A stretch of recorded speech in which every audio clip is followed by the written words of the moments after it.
Good afternoon. Today I will present our project on the case of Diamond Open Access Journals in Canada, a project during which we have used open data to increase the visibility of this fragile ecosystem for knowledge dissemination. Canada has a particularly diverse ecosystem of independent scholarly journals. Many journals are managed by or from within universities, and often with varying levels of library support. A majority of journals being linked with the humanities and social sciences, societies and professional associations also frequently act as journal hosts. There are multiple reasons for this diversity. Historically, there is a scarce presence of commercial publishers. Second, Canada, having two official languages, has a natural demand for French language journals. This may be especially the case for communities that are not linked to academics, for example, decision makers, health professionals, employees of school boards, or civil society, as these may be less likely to communicate in English. Canada also has an important presence of national digital infrastructures, such as Public Knowledge Project and Érudit, who both particularly support independent open access journals.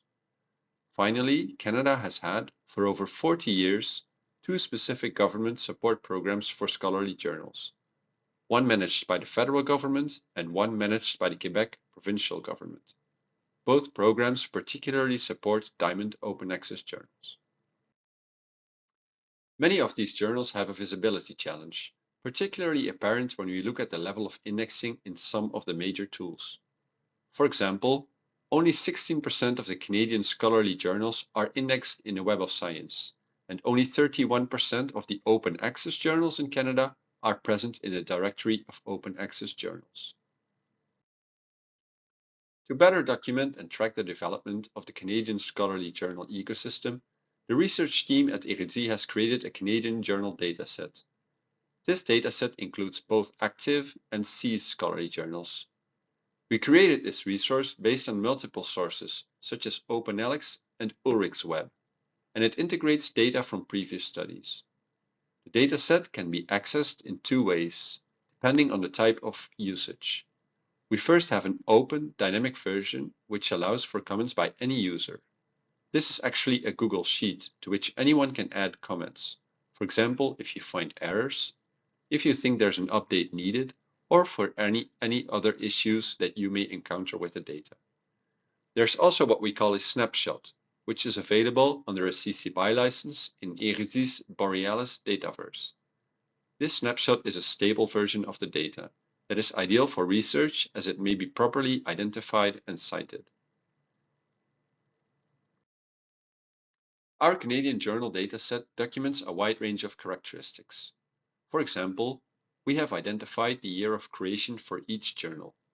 We've also documented the open access types of journals, the license type being used, if relevant, the presence and amount of APCs, the languages that are accepted by journals, and the disciplines that are associated with it.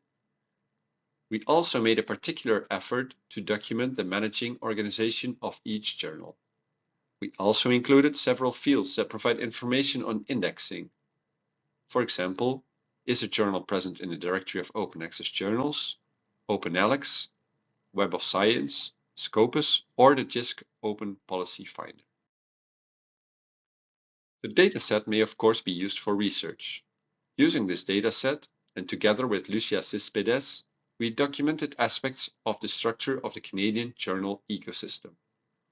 Among other things, we showed that Diamond Open Access is the dominant access type being used by journals, at over 60%. As the diagram on the right shows, open infrastructures supporting journals are another main characteristic of the Canadian scholarly journal landscape.